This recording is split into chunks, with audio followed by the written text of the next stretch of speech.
What's up, book nerds? My name is Tara, and today I'm going to do a review of The Sacred Lies of Minnow by Stephanie Oakes. This review will be spoiler-free, so I will start with giving a brief summary of the book, and then I will move into how I felt about it and why I rated it the way that I did. So Minnow story is one that starts really in the middle of things. She is found underneath a bridge, she's covered in blood, and she's committed an assault on a guy, but she doesn't really tell us why or what happened. All we know is that this assault happened as she was escaping from a cult. So she's left the cult, and then the assault that she committed has landed her in a juvenile detention facility. She doesn't really understand the outside world or how it works, but there's like a caseworker that's kind of talking with her through these things to figure out what really happened. We get the sense that she's sort of a suspect for the death of the cult leader, who was found in the burned remnants of the cult location in the middle of the woods, but we really don't know much else. And what's pretty key at the beginning is we're not sure if Minnow is a reliable narrator or an unreliable narrator, if she's telling the truth or not. And a lot of things are left up to Minnow to describe. So part of the story is how she's readjusting to life in the juvenile detention facility outside of the cult environment, readjusting to the regular world. It's a little bit orange is the new blackish inside this facility, but also she's giving all of this backstory about how her family ended up in the cult, what happened while she was there, and what were the events that led to her escape.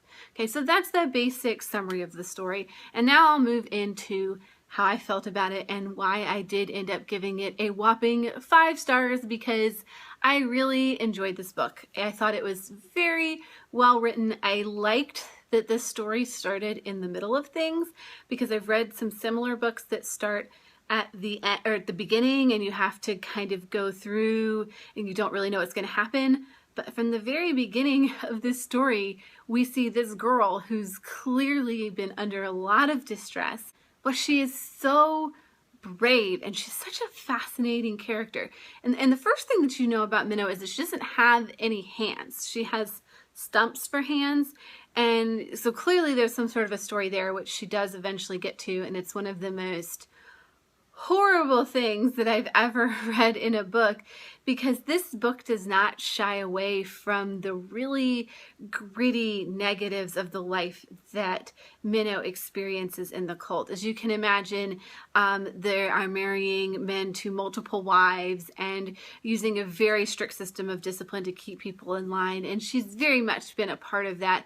And especially towards the end of the book, it is a very graphic and violent tale, and I find that a lot of YA novels shy away from that or make a lot of that happen off screen, but Minnow Bly's tale lays it all out there for you. So if you're looking for realistic grit, this is the tale for you. I also have to note that there was a surprising thing in the story in the female friendship that was present. So when Minnow goes to the juvenile detention facility, the first person she meets is her roommate, and it very easily could have been a very negative experience or just another roadblock for Minnow.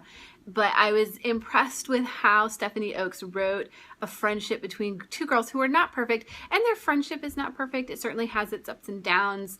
It's not like a fluffy we're BFFs forever kind of thing, but it was very much like how I believe two real teenage girls might behave under such situations. They had a very complex relationship, but they also did support each other quite a bit in a lot of ways, and I think that was a really positive thing to see in a book.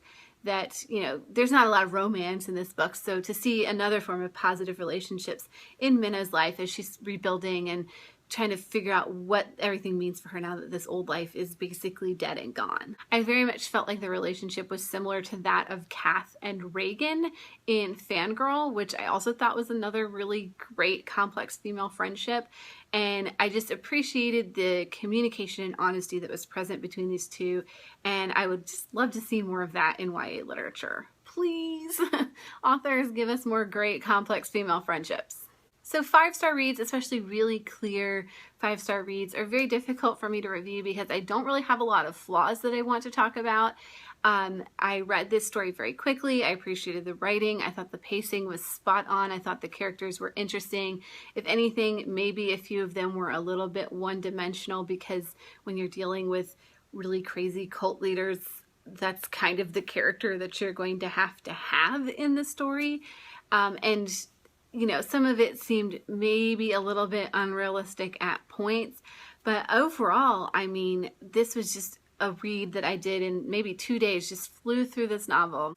Of course, that doesn't mean that there aren't other major flaws in the story. I might have to go in with my more critical lens on the second read because I just got so caught up in the story on the first go around. So overall, yes, this is a 5-star read. I don't recommend it to anyone who doesn't like to read about darker things, like if blood and murder and psychological terror or rape or any of that is outside of your comfort level. Do not read this book, but if you like gritty, complex narratives with really morally gray situations, this is a great read. It's like a cross between Orange is the New Black and Big Love, but not the Big Love. It's like the compound part of Big Love where they all live and everybody's, you know, caught up in lies and unsavory activities, to say the least.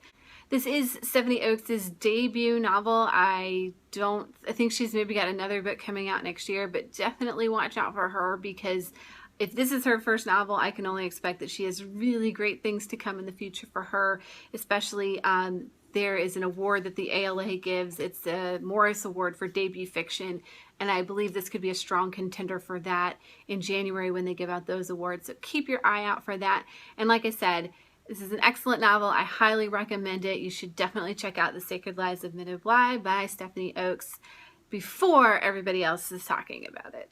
That's all for now. Thank you for watching, and I'll see you next time.